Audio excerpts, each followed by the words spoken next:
اعوذ باللہ من الشیطان الرجیم بسم اللہ الرحمن الرحیم الحمدللہ رب العالمین الصلاۃ والسلام علی اشرف الانبیاء والمرسلین۔ ناظرین السلام علیکم، آپ دیکھ رہے ہیں سیرت لائبریری یوٹیوب چینل، جس پر ہم کرتے ہیں رسول اللہ صلی اللہ علیہ وآلہ وسلم کی زندگی پر باتیں۔ تو چلتے ہیں آج کی نشست کی جانب، جس میں ہمارے ساتھ موجود ہوں گے اعجاز احمد صاحب۔ رسول اللہ صلی اللہ علیہ وآلہ وسلم شیب ابی طالب سے محرم میں نکلے، شعبان میں جناب ابی طالب کی ڈیتھ ہو جاتی ہے، اور رمضان میں سیدہ خدیجہ سلام اللہ علیہا اللہ کے حضور حاضر ہو جاتی ہیں۔ یوں رسول اللہ صلی اللہ علیہ وآلہ وسلم کے دو بڑے ہی عزیز، بڑے ہی مہربان ساتھی، محبت کرنے والے، جان نثار کرنے والے اللہ کے حضور حاضر ہو گئے، اور رسول اللہ نے اس سال کو عام الحزن یعنی غم کا سال قرار دیا۔ اب صرف جناب ابی طالب چچا نہیں دنیا سے رخصت ہوئے، بنی ہاشم کا سردار بھی رخصت ہوا ہے۔ تو اب جو نیا سردار بنا ہے اس کا نام ہے ابو لہب بن عبد المطلب۔ ابو لہب وہ شخص ہے جو رسول اللہ صلی اللہ علیہ وآلہ وسلم کے اعلان نبوت تک تو آپ سے بہت پیار کرتا رہا۔ رسول اللہ صلی اللہ علیہ وآلہ وسلم کی دو صاحبزادیوں کا رشتہ طے ہوا ابو لہب کے بیٹوں کے ساتھ، جو اعلان نبوت کے بعد اس نے رسول اللہ صلی اللہ علیہ وآلہ وسلم کو ٹیز کرنے کے لیے، سیدہ خدیجہ کو تکلیف دینے کے لیے دونوں بیٹیوں کو اپنے بیٹوں سے طلاق ڈیورس دلوا دی، رسول اللہ کو ٹیز کرنے کے لیے۔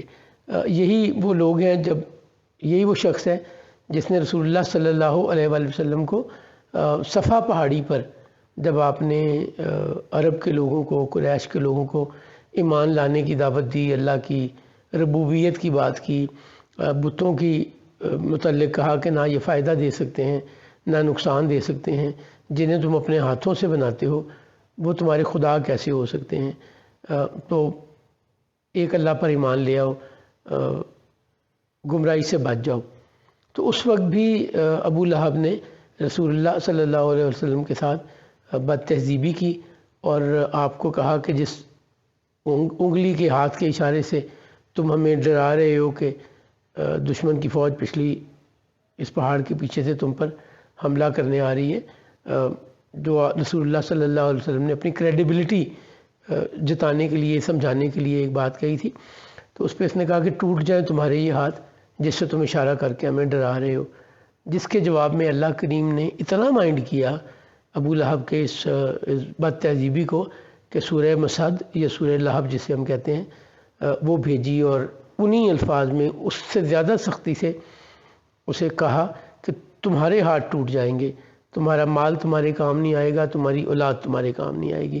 سو اس سے آپ کو اندازہ ہوتا ہے کہ ابو لہب کتنا تنگ کرنے والا، کتنی سختی کرنے والا رسول اللہ صلی اللہ علیہ وآلہ وسلم پر، اور آپ سے کتنی دشمنی رکھتا تھا۔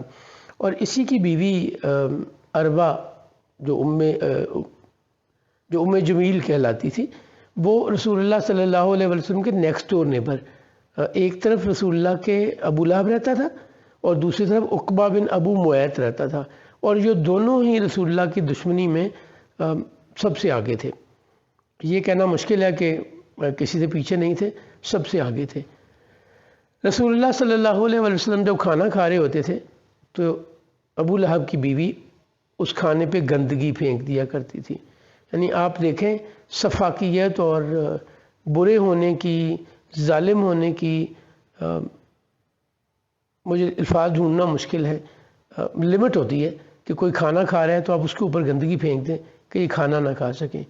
اسی طرح رسول اللہ جب رات کو عبادت کیا کرتے تھے تو یہ کوئی نہ کوئی میوزک انسٹرومنٹ، کوئی شور، کوئی ہلا گلا شروع کر دیتی تھی کہ رسول اللہ کو کنسنٹریشن نہ مل سکے، آپ تنگ ہوں، پریشان ہوں، آپ کی عبادت میں خلل آئے۔ تو یہ وہ شخص ہے جو کہ رسول اللہ صلی اللہ علیہ وسلم کی، اور یہی وہ خاندان ہے جس نے بنی ہاشم کا ساتھ نہیں دیا جب وہ شیب ابی طالب میں مجبور کر دیے گئے۔ تو اب بنی ہاشم کا سردار ابو لہب بن گیا۔ ابو لہب کے سردار بننے کے پہلے کچھ دنوں میں اس کا رویہ رسول اللہ سے اچھا رہا۔ ابو لہب یہ کلیم کرتا تھا کہ رسول اللہ صلی اللہ علیہ وسلم کے متعلق کہ محمد میرے قبیلے کا ایک نوجوان ہے، سو بینگ سردار اس کی پروٹیکشن کرنا میری ذمہ داری ہے۔ لیکن یہ کچھ دن سے زیادہ نہیں چلا۔ ایک دن ابو جہل آیا اور اس نے ابو لہب سے کہا کہ ابا عتبہ ذرا محمد سے پوچھو کہ تمہارے آباء و اجداد میں سے جو لوگ ایمان نہیں لائے، جو شرک کرتے رہے، ایمان لانا تو رسول اللہ کے اعلان نبوت کے بعد ہی ہونا تھا نا، جو لوگ بتوں کی پوجا کرتے رہے ان کا کیا انجام ہوگا؟ تو رسول اللہ صلی اللہ علیہ وسلم نے اس بات کے جواب میں کہا، جس نے بھی بتوں کی پوجا کی، جس نے بھی بتوں کی عبادت کی اور توبہ نہیں کی، اللہ کی وحدانیت پہ یقین نہیں کیا، ایک اللہ کو اپنا رب نہیں مانا، تو وہ جہنم میں پھینکا جائے گا۔ یہ بات رسول اللہ نے کوئی پہلی دفعہ نہیں کہی۔ سرکار ختمی مرتبہ صلی اللہ علیہ وسلم اعلان نبوت کے بعد سے آج تک، یعنی اس وقت تک ہمیشہ یہ کہتے ہیں کہ بتوں کی عبادت شرک ہے اور اللہ کو شرک پسند نہیں۔ اللہ وحدہ لا شریک ہے، نہ کوئی اس جیسا ہے، نہ اس جیسی صفات رکھنے والا ہے، نہ اس کا کوئی ہمسر ہے، وہ اکیلا ہے، اس کا باپ نہیں ہے، اس کا کوئی بیٹا نہیں ہے۔ یعنی یہ باپ اور بیٹا بتانے کا مقصد، عرب میں چونکہ نسب اور نسل دونوں چیزیں بڑی امپورٹنٹ ہوتی تھیں، لوگوں کی بڑائی پوچھنے کے لیے سورہ اخلاص کی جو شان نزول ہے اس میں ایک شان نزول یہ ہے کہ رسول اللہ صلی اللہ علیہ وسلم سے پوچھا گیا کہ آپ کا رب کون ہے؟ اس کا باپ کون تھا، اس کا دادا کون تھا، اس کا بیٹا کون ہے اور اس کی اگلی نسل کون ہے؟ اور جب یہ رب آپ کا نہیں رہے گا تو یہ کائنات، یہ جائیداد، یہ دنیا کس کے حوالے ہوگی؟ اور آپ کے رب نے یہ دنیا کس سے انہیرٹ کی، ورثے میں لی؟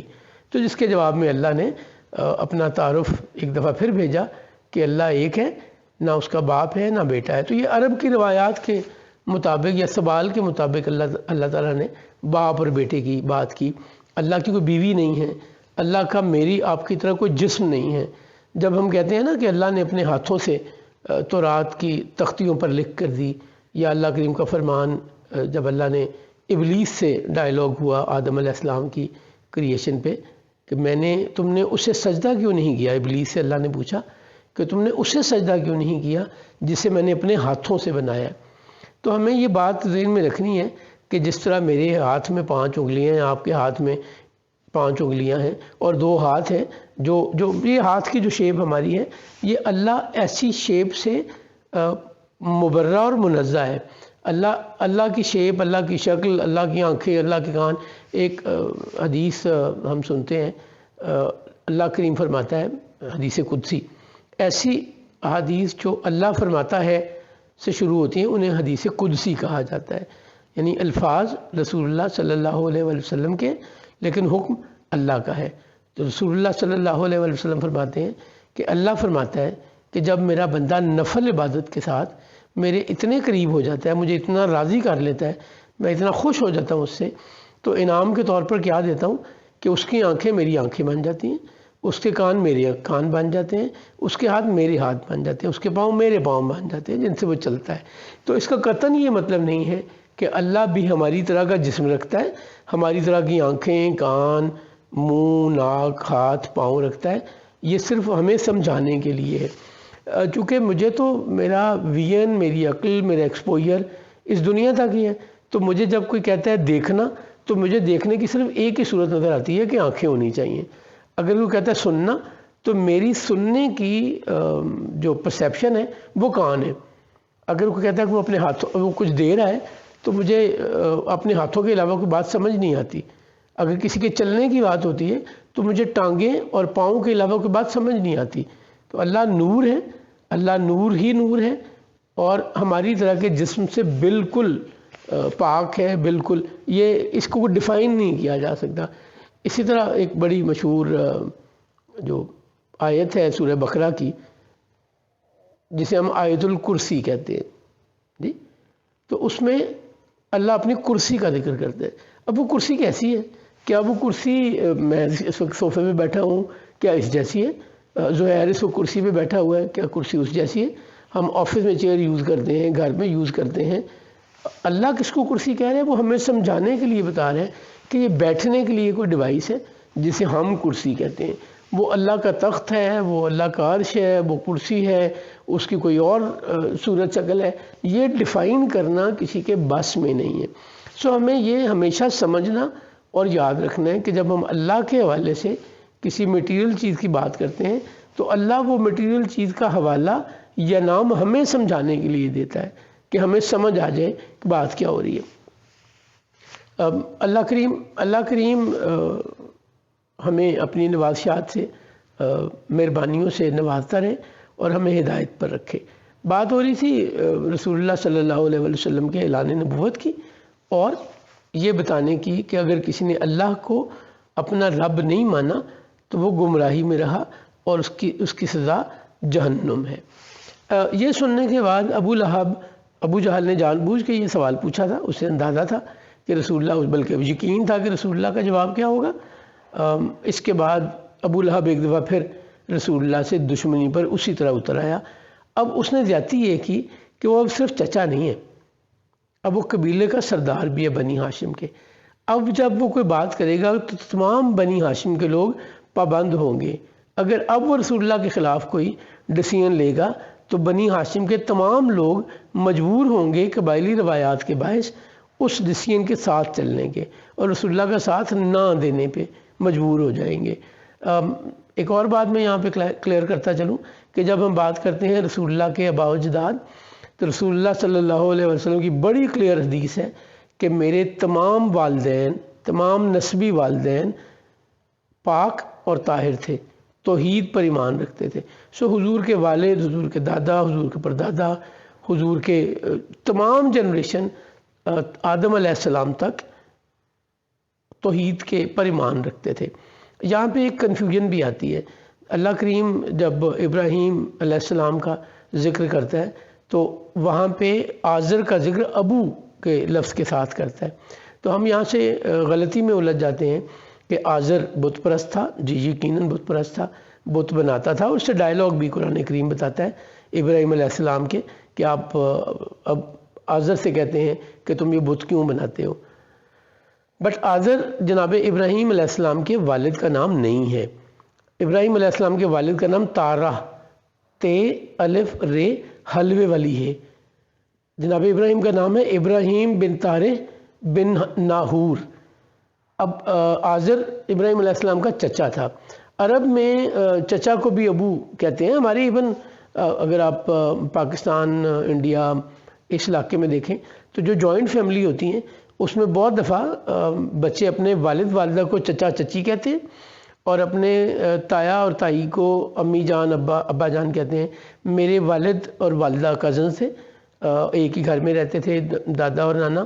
تو میرے والد اپنے والد کو میاں جی اور اپنی والدہ کو بی بی کہا کرتے تھے اور میرے نانا کو چچا اور میری نانی کو چچی. جبکہ میری والدہ بھی چونکہ اسی گھر میں پلی بڑھی تو میری والدہ اپنے والد کو چچا کہتی تھی اور اپنی والدہ کو چچی کہتی تھی اور اپنی تائی جان کو بی بی اور تایا جان کو میاں جی کہتے تھے. یعنی یہ بڑا کامن ہے، یہ بہت گھروں میں آپ دیکھتے ہیں ایسا ہوتا ہے. تو اور اسی طرح بہت سے لوگوں کو یہ خیال ہوتا ہے. میرے بڑے بھائی ان کی خواہش یہ ہوتی ہے کہ ان کے بچے اور ان کے بھتیجے بھتیجیاں سارے ان کو ڈیڈی کہیں. یہ ان کا محبت کا اظہار ہے، محبت کرنے کا ایک انداز ہے کہ تمام بچے مجھے تایا جان نہیں کہیں گے، مجھے ڈیڈی کہیں گے، بابا کہیں گے. ہمارے گھروں میں بڑے ابو اور ابو بھی کہا جاتا ہے. تو یہ چیزیں سمجھنے کے لیے ضروری ہے کہ آزر بن ناہور ابراہیم علیہ السلام کے والد نہیں، چچا کا نام ہے. قرآن کریم میں جب بھی آزر کا ذکر اللہ کریم نے کیا ابو کے لفظ سے کیا، کہیں ولد کے لفظ سے نہیں کیا. تیسری بات یہ ہے کہ اللہ کریم جب اگر کوئی ہدایت پر نہ ہو تو اللہ کریم نے اپنے انبیاء کو ان کے لیے مغفرت کی دعا مانگنے سے منع کر دیا. نوح علیہ السلام کو اپنے بیٹے کے لیے منع کر دیا. یہاں پہ میں جب نماز پڑھتے ہیں تو ہم ابراہیم علیہ السلام کی دعا پڑھتے ہیں، مانگتے ہیں. ابراہیم علیہ السلام نے دعا کیا مانگی؟ رب اجعلنی مقیم الصلاۃ ومن ذریتی ربنا وتقبل دعا ربنا اغفر لی ولوالدی وللمؤمنین یوم یقوم الحساب. ابراہیم علیہ السلام اپنے والدین کے متعلق اللہ سے مغفرت کی دعا مانگ رہے ہیں اور اللہ نے منع نہیں کیا۔ یہ ساری باتیں بڑی کلیئرلی ہمیں اسٹیبلش کرتی ہیں کہ رسول اللہ صلی اللہ علیہ وآلہ وسلم کے والدین جناب عبداللہ سے لے کر جناب آدم علیہ السلام تک اور تمام مائیں توحید پر تھیں، ایمان پر تھیں اور اللہ کی ربوبیت کو ایسے ہی مانتی رہیں۔ اور میری اپنی تحقیق میں جناب محمد صلی اللہ علیہ وآلہ وسلم سرکار ختمی مرتبت کہ والد ہی نہیں، آپ کے چچا اور پھپھیاں ایمان پہ تھیں، توحید پر تھیں سوائے ابو لہب کے۔ یہ میری تحقیق ہے اور میں بڑی ذمہ داری سے یہ بات کہہ رہا ہوں۔ آج ہم اپنی بات یہاں ختم کر رہے ہیں۔ اللہ کریم ہمیں حقیقت جاننے، سمجھنے اور اس کو ماننے کی توفیق عطا فرمائے۔ اگر میں نے بچپن میں کوئی بات سنی تھی اور آج اس کی اصلاح ہو رہی ہے تو مجھے اصلاح کرنی چاہیے۔ وہ کام نہیں کرنا چاہیے جو ہمیشہ سے انسان کرتا آیا کہ میرے باپ دادا سے میں نے یہ سنا ہے یا میں نے بچپن سے یہ بات سنی ہے، اب یہ کیسے بدل لوں۔ اللہ نے ہمیں عقل سلیم عطا کی ہے، اللہ نے ہمیں قرآن عطا کیا ہے، اللہ نے ہمیں رسول اللہ صلی اللہ علیہ وسلم کی صورت میں ہدایت اور ٹھیک راستہ سمجھایا ہے۔ اس پر ہمیں عمل کرنے کی توفیق بھی عطا فرمائے۔ Thank you very much. یہ تھی ہماری آج کی نشست۔ آپ سے ملاقات ہوگی اگلی نشست میں۔ تب تک ہم سے جڑے رہیے اور دیکھتے رہیے سیرت لائبریری یوٹیوب چینل۔ اللہ حافظ۔